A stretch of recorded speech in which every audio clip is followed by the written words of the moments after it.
What's up, guys? This is TJ with Brass and Lead. Today we are going through Hurricane Delta coming up on shore now. So I figured with me getting the shop going, and I've been in the shop for a couple of years now, but I'm really starting to catch my stride as far as what I would like to do in here. Things have changed. There for years, I was really into the airbrushing and stuff like that, but I got really disenchanted with airbrushing, and I don't really care to do it anymore. I don't. It doesn't intrigue me anymore.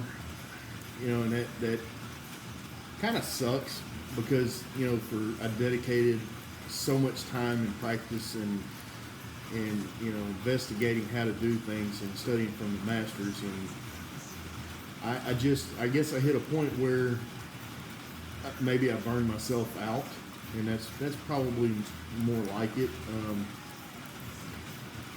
And I felt I was getting to the point where I was really frustrated with what I was doing. Every time I pick up an airbrush, it was just damn. So kind of started changing gears, going to the back to my roots, which would be firearms and woodworking and tinkering and building stuff.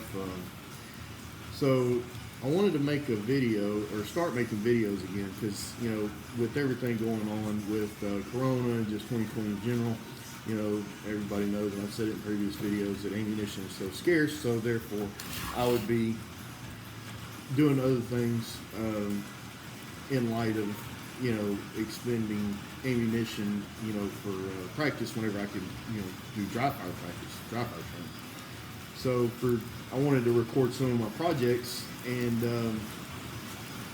how I plan on incorporating firearms with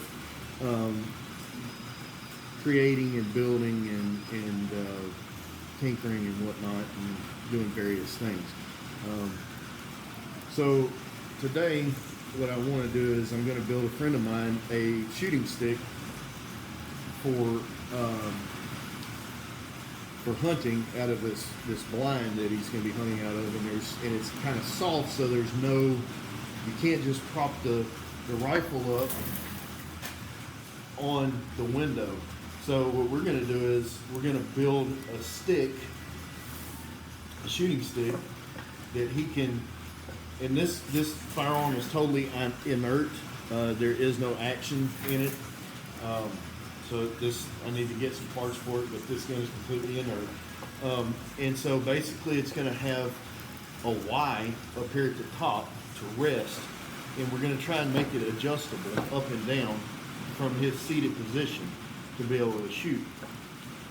And I've got some different woods here. I've got walnut. I got a piece of white oak. I got a bunch of red oak, some maple, some poplar. So right now, what I want to do is play around with some different, sketching, and doing the video a little bit different, using my iPad to do the filming. So I'm gonna play around and try and figure out how to make some time-lapse video and we're going to start that by doing a time-lapse video of doing a little sketching and try and knock down the design and go from there.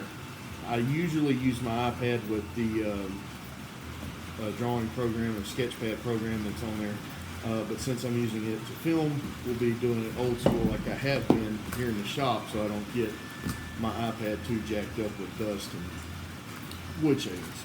So let's go down, take a look, and watch the see if we can watch my sketch process and see how things turn up here. So stand by. Right here, you can tell that by the end of the video, you'll see that the end product is nothing like what I had sketched. Don't be afraid to deviate from your original plan, because you'll find that you may come across a better way or easier way of doing things while you're actually constructing or building your project. So just keep that in mind. Okay, so we got the general idea sketched up from the time lapse. None of that is set in stone. Something like this, I normally just kind of play it by ear, but I did have the idea that maybe I could use kind of like adjustable shelf pin type thing in the side of the pole. This isn't it. This is just something I mocked up just to see if my idea would work. This is my first time doing a wedge. This is basically going to be a large marking gauge, and Paul Sellers is a British, or he's an English woodworker, and he is mind-blowingly intelligent and talented, and just, well, he's got a series on how to make marking gauges, and I had the idea that this could be just one big adjustable marking gauge, in that you'll pull the wedge out and you'll have adjustability, and then you squeeze the wedge in, and then it's stable. And this platform is just, you know, just a mock-up. It's just an idea. So this is kind of what I'm going with. And so it took me a few times. So I drilled a hole in this 2x.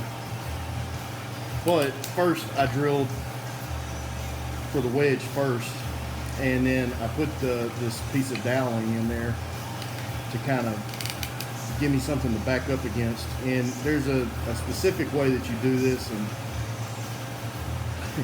Paul Sellers is way better at it, and there's far better woodworkers out there than I am. But this is just me working through my process.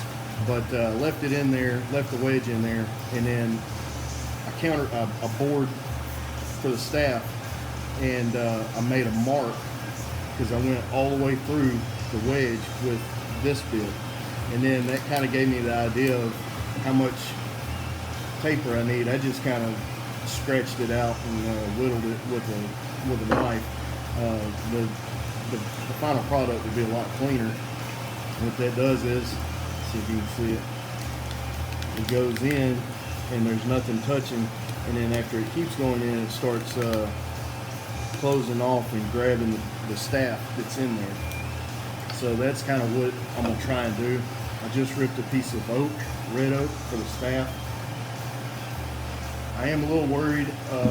This stuff is really dry, but I am a little worried about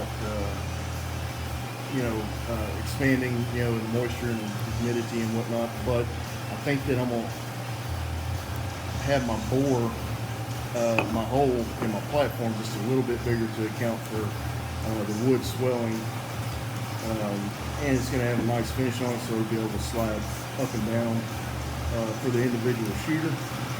And then we'll work on the platform kind of as we go. I kind of have something in mind, so let's see what we can do with it. Right here, I'm roughing out the main staff using this roughing gouge, and I had to keep it pretty sharp because the oak was so hard.